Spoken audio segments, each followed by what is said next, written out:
God is hidden just beyond our grasp. And yet he makes himself known, doesn't he? As the word is proclaimed.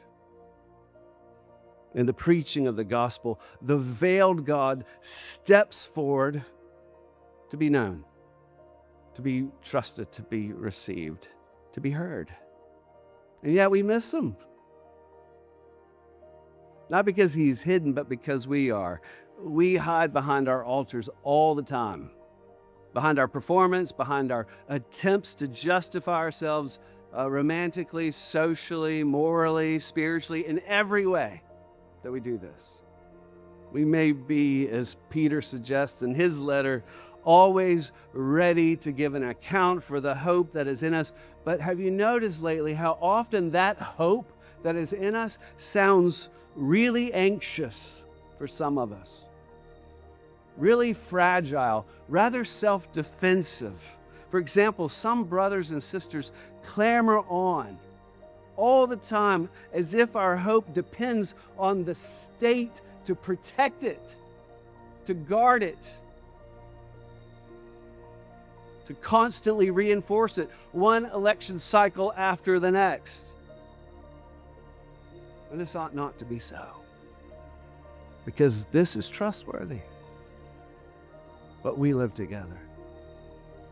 Or others, all bothered and they're causing real havoc in a church, a local parish, because children, their children, have walked away from the faith or their Anglican and Episcopal roots.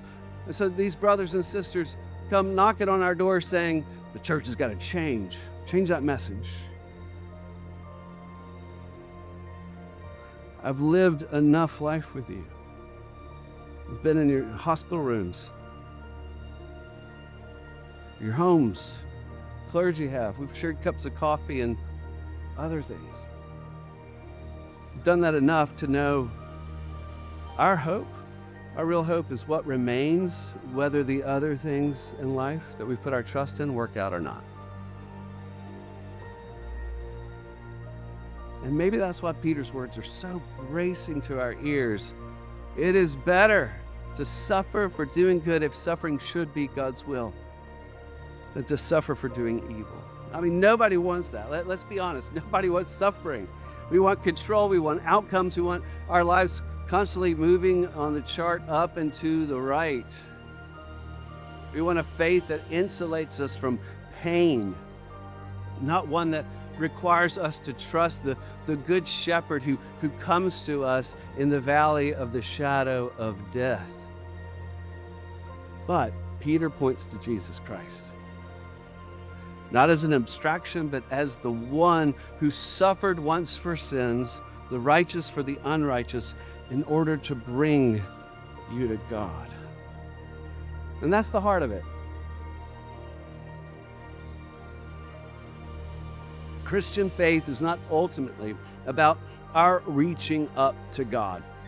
It's about God coming down to us, into our confusion, into our failure, our distracted and divided hearts, our world which is subject to sin and death. For us to think different is crazy.